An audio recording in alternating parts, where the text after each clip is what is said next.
Friends, welcome back to my channel. இன்றைக்கி இந்த வீடியோவில் ப்ரைட் அண்ட் ப்ரெஜுடைஸோட சாப்டர் 24 பார்க்கலாம் வாங்க. மிஸ் பிங்லி கிட்டேருந்து லெட்டர் வருது ஜேனுக்காக. இது வரைக்கும் அவங்களுக்கு இருந்த எல்லா ஒரு டவுட்டை அதுக்கு ஒரு முற்றுப்புள்ளி வச்சிருச்சு அந்த கடிதம். அதோட முதல் வரியே அவங்க நல்லபடி லண்டனில் செட்டில் ஆகிட்டாங்க அப்படின்றதான் இருந்தது. மேலும் நெதர்ஃபீல்ட்லேருந்து கிளம்புறதுக்கு முன்னாடி அங்குள்ள ஃப்ரெண்ட்ஸ் கிட்டலாம் சந்தித்து சொல்ல முடியாமல் போனது எண்ணி பிரதர் வருந்தியதாகவும் குறிப்பிட்டிருக்காங்க மிஸ் பிங்லி. ஜேனோட நம்பிக்கை முழுசும் போயிடுச்சு. மீதி கடிதத்தில் என்ன இருக்குன்னு பார்த்தா அது ஃபுல்லாமே மிஸ் டார்சியை பற்றி தான் இருக்குது. அதான் மிஸ்டர் டார்சியோட தங்கச்சி, அவங்கள பற்றி தான் இருக்குது. மிஸ்டர் பிங்லி மிஸ்டர் டார்சின்னு அவங்க சேர்றதுல இருக்க சந்தோஷம் அப்படின்னு அவளோட ஆசைன்றதை தான் மிஸ் பிங்லி அது ஃபுல்லாமே எழுதியிருக்கா. அது மட்டும் இல்லாமல் மிஸ்டர் பிங்லி இப்போ மிஸ்டர் டார்சியோட வீட்டில் தான் தங்கியிருக்காருன்றதையும் ரொம்ப சந்தோஷமாக எழுதியிருக்காங்க. அப்புறம் இந்த லெட்டரை பற்றி ஜேன் எலிசபெத் கிட்ட சொல்கிறா.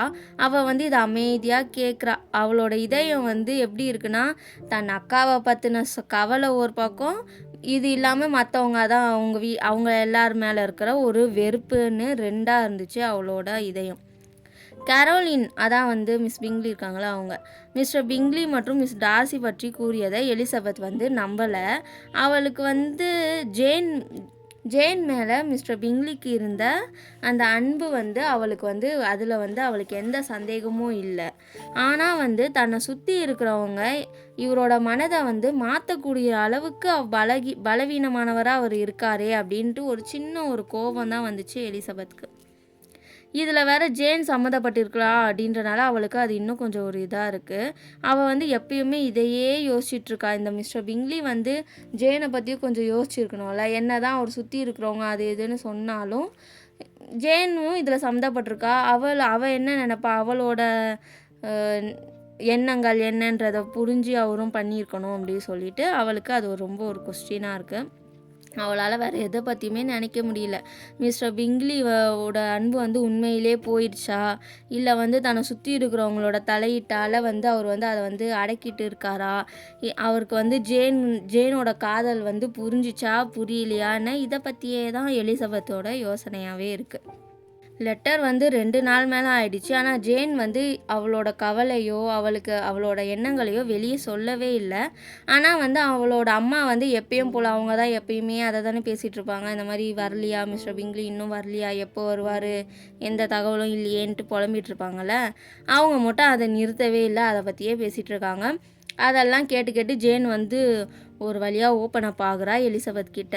அம்மா ஏன் இப்படி இருக்காங்க, என்னை பற்றி ஏன் புரிஞ்சுக்க மாட்டுறாங்க, அவரை பற்றி தொடர்ந்து இப்படி பேசிக்கிட்டே இருக்கிறது எனக்கு எவ்வளோ வேதனையாக இருக்குன்றது ஏன் அவங்களுக்கு கொஞ்சம் கூட புரிய மாட்டேங்குது. ஆனால் நான் வருத்தப்பட போகிறது கிடையாது, அவரை நான் சீக்கிரமே மறந்துடுவேன், நாமெல்லாம் முன்பு போலயே ஆகிடுவோம் அப்படின்ட்டு ஜேன் சொல்கிறா. எலிசபெத் அவள் இப்போ ஒரு இதில் ஆதங்கத்தில் பேசிகிட்டு இருக்கா. அவளால் அதை நம்ப முடியல, அவள் மறந்துடுவா அப்படின்றதெல்லாம் அவளால் நம்ப முடியல. அப்படியே கவலையாக பார்த்துட்ருக்கா. அப்போ ஜேன் சொல்கிறா, நம்ப மாட்டல என்ன அப்படின்னு சொல்லி அவள் கேட்குறா. அப்போ அவள் சொல்கிறா, என்னோட நினைவில் அவர் ஒரு அன்பான மனிதனாக மட்டுமே இருக்கலாம், ஆனால் அவ்வளவு தான், அதுக்கு மேலே வேறு எந்த இதுவுமே இருக்காது. கொஞ்சம் காலம் போயிடுச்சுன்னா நான் நிச்சயமாகவே இதுலேருந்து வெளியே வந்துடுவேன் அப்படின்ட்டு ஜேன் சொல்கிறா. அதுக்கு எலிசபெத் சொல்கிறா, என் அன்பான ஜேன், நீ ரொம்ப நல்லவ, நீ ஒரு தேவதை, உன்னோட மனசு எல்லாமே ஒரு தேவதை மாதிரி, நான் உன்னை போதுமான அளவு உன்னை நான் நேசிக்கலன்னு நான் நினைக்கிறேன் அப்படின்ட்டு எலிசபெத் சொல்கிறா. ஜேன் அதெல்லாம் அப்படியெல்லாம் ஒன்றும் இல்லை அப்படிங்கிற மாதிரி அவள் சொல்கிறா. அதுக்கு எலிசபெத் சொல்கிறா, இல்லை, இது நியாயமே இல்லை, நீ இந்த உலகத்தில் எல்லாருமே அன்போடும் மரியாதையோடும் பார்க்குற, நான் இந்த உலகத்தை பற்றி பார்க்க அதிருப்தியே எனக்கு கிடைக்கிது. எல்லாரையும் பார்க்கும்போது மனுஷங்களோட குணங்கள், அவங்க சில விஷயத்தில் ஏமாத்துறது, இதெல்லாம் எனக்கு மனிதர்களை நம்பவே கூடாது அப்படிங்கிற இது என்னோட நம்பிக்கை உறுதியாகிட்டே இருக்குது. இன்னும் இப்போ ரீசெண்டாக நான் 2 விஷயங்களை பார்த்துட்டேன். ஒரு விஷயத்தை பற்றி பேசுறதுக்கு நான் விரும்பலை. 2வது விஷயம் மிஸ்டர் காலின்ஸும் சார்லோட்டோட இந்த நிச்சயம்தான் அப்படின்ட்டு எலிசபெத் சொல்கிறா. அதுக்கு ஜேன் சொல்கிறா, லிஸி, இந்த மாதிரியான உணர்வுகளுக்கெல்லாம் இடம் கொடுக்காத, அது உன் மகிழ்ச்சியவே கெடுத்துரும். நீ ஏன் இப்படி மிஸ்டர் காலின்ஸு சார்லோட்டை பற்றி ஏன் நீ இப்படி நினைக்கிற, அவங்களுக்கு பிடிச்சிருக்கலாம், அது வந்து அவங்களோட விருப்பம், அவங்க வந்து எதனால் அவங்கள பிடிச்சிருக்குன்றது அவங்களுக்கு தான் தெரியும், நீ ஏன் வந்து அந்த மாதிரி பேசுகிற, எனக்கு என்னமோ அவங்க வந்து ஓகேவா இருப்பாங்கன்னு தோணுது அப்படின்ட்டு ஜேன் சொல்கிறா. அதுக்கு எலிசபெத் வந்து திருப்பி பேச ஆரம்பிக்கிறா. மிஸ்டர் காலின்ஸ் வந்து ஒரு அகங்காரம் பிடிச்சவர், குறுகிய மனப்பான்மை கொண்டவர், அவர் வந்து ஒரு முட்டாள் அப்படின்ட்டு சொல்கிறா. அவரை திருமணம் செஞ்சுக்கிற எந்த பொண்ணுக்குமே வந்து சரியான சிந்தனை இருக்கவே முடியாதுன்னு உனக்கும் கண்டிப்பாக தோணியிருக்கும். அது சார்லோட்டாக இருந்தாலும் நீ வந்து பாதுகாக்கக்கூடாது அப்படின்ட்டு எலிசபெத் சொல்கிறா. அதுக்கு ஜேன் சொல்கிறா, அவங்கள பற்றி உன்னோட வார்த்தை வந்து ரொம்ப கடுமையாக இருக்குன்னு நான் நினைக்கிறேன். அவங்க 2 பேரும் சந்தோஷமாக இருக்கிறத பார்த்தா நீ வந்து புரிஞ்சுப்பேன்னு நம்புகிறேன். நீ சொன்ன 2 விஷயம் சொன்ன, அதில் ஒரு விஷயம் அது, இன்னொரு விஷயம் நீ வந்து மிஸ்டர் பிங்லியை பற்றி தான் சொல்கிறேன்னு நான் நினைக்கிறேன். நாம் வந்து அவங்க பக்கத்தில் இருந்து பார்க்காம வேணும்னே அவங்க நம்ம காயப்படுத்துகிறாங்க அப்படின்ட்டு நம்ம கற்பனை செய்யக்கூடாது. நம்ம பொண்ணுங்க வந்து செய்கிற ஒரு பெரிய ஒரு தப்பே என்னன்னா சொந்த பெருமை தான். அதனால தான் ஏமாறுறோமே. நம்மக்கிட்ட ஒருத்தவங்க வந்து இன்ட்ரெஸ்ட் காட்டுறாங்களோ, இல்லைனா அவங்க வந்து நம்மளை பிடிச்சிருக்கு, அவங்களுக்கு நம்ம மேலே விருப்பம் இருக்குது அப்படின்ட்டு நம்ம தெரிஞ்சிச்சுன்னா அதோட உண்மையான அர்த்தத்தை விட அதிகமாக நம்ம அதை கற்பனை செஞ்சுக்கிறோம். அதனால தான் நமக்கு நிறைய ஏமாற்றம் வருதுன்ட்டு ஜேன் சொல்கிறா. நான் வந்து மிஸ்டர் பிங்லி வந்து பண்ணுறதெல்லாம் வந்து வேணும்னே செய்கிறாரு, இல்லை வேணும்னே மற்றவங்களை காயப்படுத்தணும்னு செய்கிறாருன்னு சொல்ல வரல. ஆனால் வந்து ஒரு விஷயத்த வந்து ஒழுங்காக சிந்தனை இல்லாமல் செய்கிறது, மற்றவங்களோட உணர்வுகளுக்கு வந்து கவனம் செலுத்தாமல் இருக்கிறது, மற்றும் மன உறுதி இல்லாமல் இருக்கிறது, இது எல்லாமே கூட அதனால கூட இந்த மாதிரியான சில தவறுகள்லாம் நடக்கும். இதையும் தொடர்ந்து நான் பேசிகிட்டே இருந்தேன்னா நீ மதிக்கிற நபர்களை பற்றி என்னோட கருத்து வந்து உன்னை கஷ்டப்பட வைக்கும்ன்ட்டு நினைக்கிறேன், அதனால் நம்ம ஸ்டாப் பண்ணிக்கலாம் அப்படின்ட்டு எலிசபெத் சொல்கிறா. அதுக்கு ஜேன் சொல்கிறா, அப்படின்னா நீ வந்து அவரோட சிஸ்டர்ஸ் தான் இதுக்கெல்லாம் காரணம், அவங்க தான் இவரை தூண்டி விடுறாருன்னு இன்னும் நீ நம்பிட்டு இருக்கியா அப்படின்ட்டு ஜேன் கேட்குறா. அதுக்கு எலிசபெத் சொல்கிறா, ஆமாம், அவருடைய நண்பருடன் சேர்ந்து தான் அப்படின்ட்டு அவள் சொல்கிறா. அதுக்கு ஜேன், என்னால் அதை நம்ப முடியல, அவர்கள் ஏன் அப்படி செய்யணும், அவருடைய மகிழ்ச்சியை மட்டுமே தானே அவங்க விரும்புவாங்க, அப்படி அவர் வந்து என் மேலே வந்து உண்மையான பற்று கொண்டிருந்தாருன்னா வேறு எந்த பெண்ணாலும் அதை மாற்ற முடியாது அப்படின்ட்டு ஜேன் சொல்கிறா.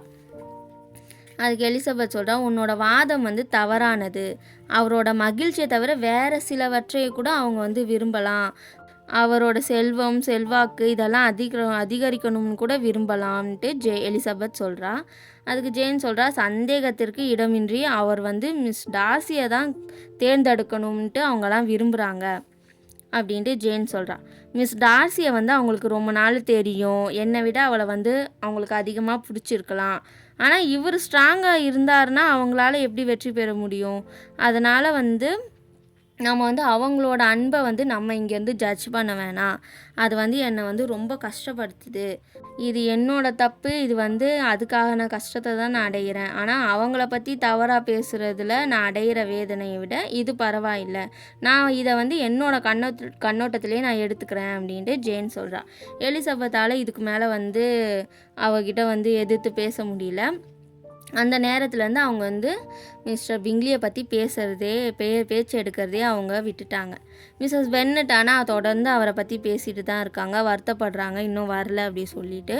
எலிசபெத் வந்து அவங்களுக்கு வந்து ரொம்ப இதுவாக சொல்லி புரிய வைக்கலான்னு சொல்லிட்டு சொல்கிறா, இந்த மாதிரி அவருக்கு வந்து ஜேன் மீது இருந்த விருப்பம் எல்லாமே வந்து சாதாரணமாகவும் இருக்கிற ஒரு விருப்பம்தான், அவர் வந்து இவளை பார்க்காம போனதுக்கப்புறம் அந்த விருப்பமும் போயிடுச்சு அப்படின்ட்டு அவள் வந்து எப்படியாச்சும் புரிய வைக்கலான்ட்டு பார்க்குறா.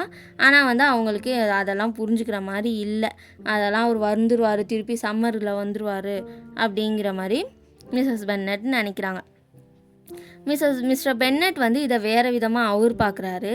அவர் வந்து ஒரு நாள் எலிசபெத் கிட்ட சொல்கிறாரு, சின்ன லிஸி உன்னோட அக்கா காதலில் விழுந்து ஏமாந்துட்டா, அடுத்து நீ எப்போ ஏமாற போகிற, இந்த ஊரில் எல்லா பொண்ணையும் ஏமாத்துறதுக்கு போதுமான அளவு ஆஃபீஸர்ஸ் இருக்காங்க, நீ வேணால் விக்கமை தேர்ந்தெடு, அவன் வந்து இனிமையானவன், மரியாதைக்குரிய வகையில் உன்னை ஏமாற்றுவான் அப்படின்ட்டு அவர் சொல்கிறாரு. இங்கே லாங்போன் குடும்பத்தில் எல்லாரோட மனசும் ஒரு விதத்தில் வருத்தமாக ஒரு மனச்சோர்வில் இருந்ததில் அதை போக்குறதுல மிஸ்டர் விக்கமுக்கு ஒரு பங்கு இருந்துச்சு. அவங்க வந்து அடிக்கடி அவரை சந்திக்கிறாங்க, அவரோட வந்து இவங்கெல்லாம் கொஞ்சம் நெருக்கமான ஒரு நண்பர்களாகவும் மாறுறாங்க. மற்றும் மிஸ்டர் டார்சிக்கும் இவருக்கும் நடந்த அந்த விஷயத்தை எல்லாம் வந்து எல்லார்கிட்டேயும் கூட அவர் ஷேர் பண்ணுறாரு. முதல்ல எலிசபெத் கிட்ட மட்டும் தானே சொல்லியிருந்தாரு. இப்போ அவங்க வீட்டில் எல்லார்கிட்டேயுமே சொல்கிறாரு. அந்த அளவுக்கு பழகிட்டாங்க. இதெல்லாம் தெரிஞ்சுக்கிறதுக்கு முன்னாடியே மிஸ்டர் டார்சியை வந்து அவங்களுக்கு எல்லாம் டார்சியை கொஞ்சம் பிடிக்காதுல்ல, அதை நினச்சி அவங்களுக்கு சந்தோஷம். இதெல்லாம் தெரியறதுக்கு முன்னாடியே எங்களுக்கு அவரை பிடிக்காதுங்கிற மாதிரி சொல்கிறாங்க. ஜேனுக்கு மட்டும்தான் வந்து அந்த அவ்வளோ ஒரு இது இல்லை. அவளுக்கு வந்து இது வந்து முழுசையாக அவளால் ஏற்றுக்க முடியல. ஏதோ இவங்களுக்கெல்லாம் தெரியாத விஷயம் ஏதாச்சும் ஒன்று நடந்திருக்கலாம், அப்படி வாய்ப்பு இருக்குது அப்படின்ற மாதிரி ஜேன் நினைக்கிறா. இதோட இந்த சாப்டர் முடியுது. ஃப்ரெண்ட்ஸ், ப்ளீஸ் என்னோடய கதைகள் தமிழ் சேனலை சப்ஸ்கிரைப் பண்ணிக்கோங்க ஃப்ரெண்ட்ஸ். லைக் பண்ணுங்கள், கமெண்ட் பண்ணுங்கள். ஏதாச்சும் சொல்லணும்னு நினச்சிங்கன்னா கமெண்ட் பண்ணுங்கள். பாய்.